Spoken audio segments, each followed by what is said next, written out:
Assalamu alaikum, brothers, sisters, and respected elders. Today we have gathered in this blessed month of Rajab on this beautiful day.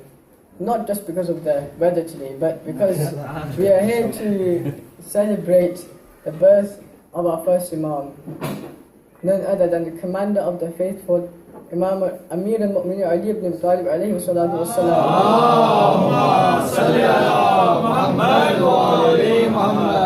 Before I talk about his qualities and virtues, I would just like to give some background about his birth and when it was and the circumstances. So he was born, as you all know, on the 13th of Rajab, which is close approaching, and it was the 30th year of Amul Fil, in which the Prophet was also born. So the Prophet Muhammad sallallahu alaihi wasallam was 30 years at the time when Imam Ali was born, and this was approximately 600 AD and 23 years before Hijrah. Now, if you were to calculate how many years ago that was, can anyone have a guess how many years ago that was when Imam Ali was born? 1420. 1460. Yeah, very close. It was actually, if you do this at the moment, it's 1438 AH, and if it was 23 years before Hijrah, so add 23 onto 1438, which is 1461. So yeah, you were right. And so he was born in the most unique way. He was the only human being to be born inside the Kaaba. Now, the Kaaba is the holiest site on earth, and there's no one else who was going to be born there, who was born there before. That's what's unique about his birth. And what happened was that his mother, Bibi Fatima bint Asad, was about to have a baby, and she was doing tawaf at the time. And then the Kaaba opened for her in one of the corners, and she was able to go in, and Imam Ali was born. Now he stayed in there for 2 days, receiving rizq directly from Allah subhanahu wa ta'ala through angels. And the miraculous thing was that he never opened his eyes for 2 days. He only opened his eyes to whom? He was the Prophet Muhammad sallallahu alaihi wasallam.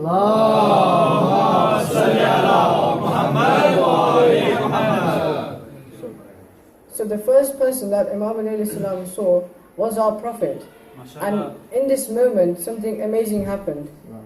And this explains why Imam Ali did not have any teacher other than the Prophet and Allah. The Prophet placed his tongue into Imam Ali's small mouth, and due to that sacred moisture through the Prophet's tongue, all the prophetic knowledge and unseen knowledge was passed on to our Imam. So he needed no other teacher. And after this, all of our Imams did this procedure to prove to us that what their purpose was that he went straight into sajda and recited the kalima ashhadu an la ilaha illallah wa ashhadu anna muhammadan rasulullah, and this made it absolutely clear who he was and his purpose, that from his birth he was Muslim and knew everything. And throughout his life he followed in the footsteps of his cousin, the Messenger of Allah, Prophet Muhammad sallallahu alaihi wasallam, and undoubtedly Imam Ali alayhi salam was his closest companion. Now there are 3 key qualities of Imam Ali alayhi salam that I would like to talk about today, and for which he is very well known, and he has shown extraordinary examples of these during his life, from which we can all learn. Those 3 are his patience, his justice, and bravery. Now regarding the patience, I've got some quotes here, his sayings of Imam Ali. The first one is, he said, "I will be patient until even patience tires of my patience." Through patience, great things are accomplished. Then he said, 2 things define you: your patience when you have nothing, and your attitude when you have everything. Now, from this last quote, we can see examples from his own life where he has proven this. When he had nothing, he would always be grateful to Allah subhanahu wa ta'ala and live a very simple life. And when he had nothing, he wasn't the caliph of the time, he was the fourth caliph to become in line. So at the time, it seems as if he had nothing and he was the rightful owner of the caliphate. But he persisted, he was patient, and eventually when he did become the caliph, he had everything you could say. But he lived his life so simply that he made sure his life was no more better off than the poorest man on the street. So he would eat dry, hard bread, and would never eat even 3 things at once. If there was bread, water and salt, he would say to his family, take one of these away, this is too much for me. So this shows how he proved himself in the patience. And there's another example of his patience during the battlefield, when he was about to kill the opponent and the enemy spat on his face. Now, Imam Ali, what he did, he didn't strike him or kill him at that point. He walked away from the battlefield and then came back in. And then he killed him. So the people asked him, Ali, why did you do this? Why did you not just kill him straight away? He said, because if I had killed him whilst he had spat in my face, I would have killed him due to my own anger. And I only killed people purely for the sake of Allah subhanahu wa ta'ala. So when he went back in, he had a pure intention. Allah. Narai Haidari. I'll move on to the Justice Imam Ali. And he always upheld the highest standards of justice. Examples are, he was very strict about the state of the Muslim treasury. And during his caliphate, he made sure it was never misused, even to the smallest bit. Now I'll share another short story about this, to emphasize on this point. It was a story about the man and the candle. So there was a man who wanted to talk to Imam Ali in his office. And so Imam Ali asked him, is this something related to the Muslim affairs, the affairs related to the Ummah, or is this a personal issue? So the man said, this is a personal issue that I would like to talk about. So Imam Ali said, stop there. What he did was, he put out the candle that was on the table and then put out a new candle. So the man said, what was the need of this? That candle was perfectly fine, lit as it was. So Imam Ali said, that candle was bought from the money of the treasury, and you want to talk to me for a personal issue. So I cannot use that same candle which was purchased from that money. So I'm going to use my own candle. So he showed justice to the smallest level.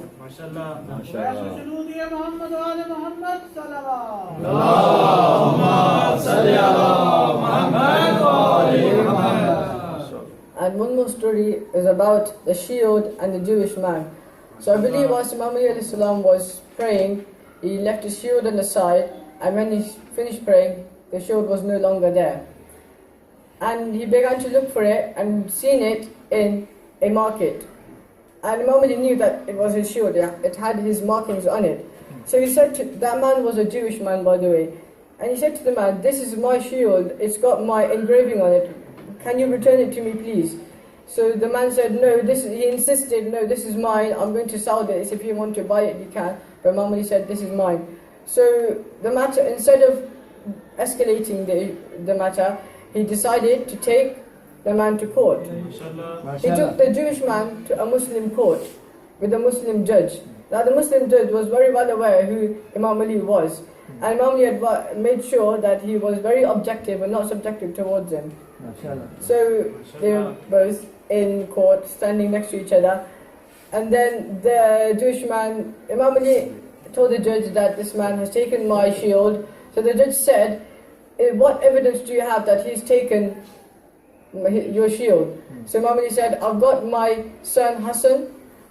So the judge said, I'm sorry, I cannot take the witness, your son as a witness, because he is your son, and he was only 10 years old, so he wasn't even baligh at the time. So Imam Ali said, okay fine, if there is no evidence, then I cannot prove that is my shield, and the Jewish man can keep it. Now when the Jewish man was observing this in a Muslim court with a Muslim judge, he was absolutely amazed, and he changed his religion from being a Jewish to a Muslim. Now there was two important things. Not only that the Jewish man became Muslim, but that Imam Ali did not respond in an aggressive or an angry manner towards the Muslim judge, even though he was the Caliph of the time. He was Amir al-Mu'mineen. But he did not show any signs of anger and showed that his great character, which melted the heart of the Jewish man from being a Jewish to a Muslim.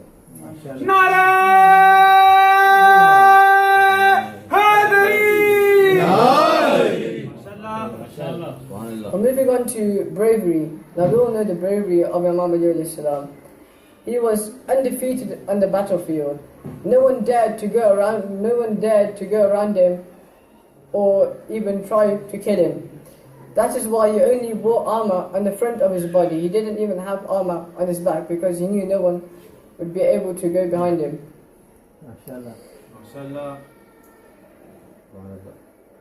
And this is why in many occasions, in many battles, he was the first person to stand up when the Prophet asked who will go and fight the opponent, because back in those times, the battles, what would happen was that one person from each side would go forward in a duel. And every time Imam Ali would stand up first, even when he was 15, 16 years old, some say 13. Whereas there were many experienced soldiers in the army of Imam Ali alayhi salam, had that courage, had that bravery to step forward. And that is why he is known as Asadullah Ghalib, the lion of Allah, the undefeated.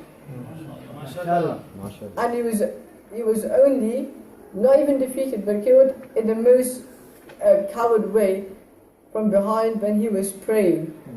So this shows how great Imam Ali was. And there's so much little time, and there's so much to share about Imam Ali. There's a quote from a non-Muslim who said that trying to understand Imam Ali is equivalent to encapsulating an ocean in a bottle, which is impossible. Even if you have 1,000,000 bottles, it will make no difference to the ocean. So, and another quote of a non-Muslim is that when he was reading about Imam Ali through the Nahj al-Balagha and his sayings and quotes and letters, he said that either this man is God himself, or he was watching the creation of the earth when it was being created. Yeah. And this shows at the beginning where I said that all the knowledge from the Prophet was transferred to Imam Ali directly from Allah. I would just like to finish on one last quote of Imam Ali before we finish with the dua. He said, "The worth of a person is found only by his courage. The worth of a person is found by his courage." This can mean in many ways: how far he wants to go in life, how hard he wants to work.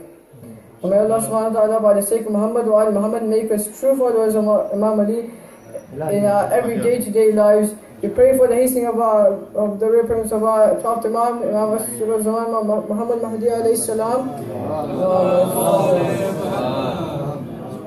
that we may become worthy enough to be in his army. Alhamdulillah Rabbil Alameen. Thank you for your time.